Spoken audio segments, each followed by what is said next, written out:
Hi friends, நான் உங்கள் சகோதரி சங்கீதா முனுசாமி. எல்லாம் எப்படி இருக்கீங்க? நல்லா இருக்கீங்களா? இன்றைக்கி முடக்கத்தான் துவையல் எப்படி பண்ணுறதுன்னு பார்ப்போம். ரைஸ் பிராண்ட் ஆயில் எடுத்திருக்கேன். நல்லா ஆயில் சூடு ஏறினதும் கடுகு போட்டு பொரிந்ததும் ஜீரகம், காய்ந்த மிளகாய் போட்டு நல்லா கொஞ்சம் ஃப்ரை பண்ணிக்கோங்க. ஒரு ஸ்பூன் கடலைப்பருப்பு, 2 ஸ்பூன் உளுத்தம்பருப்பு போட்டு வதக்கிக்கோங்க.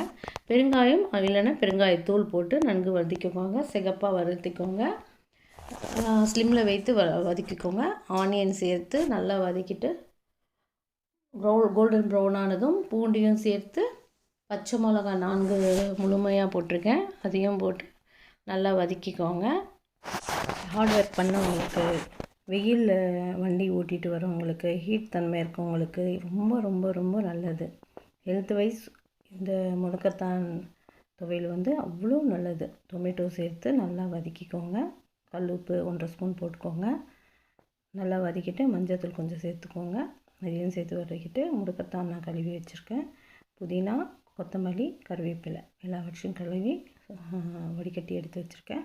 புதினா, முடக்கத்தான் கீரை ஒரு வதக்கிட்டு புதினா, கருவேப்பிலை சேர்த்து நல்லா வதக்கிட்டு கொத்தமல்லி கொஞ்சம் இருந்த கருவேப்பிலையும் சேர்த்து நல்லா வதக்கியிருக்கேன்.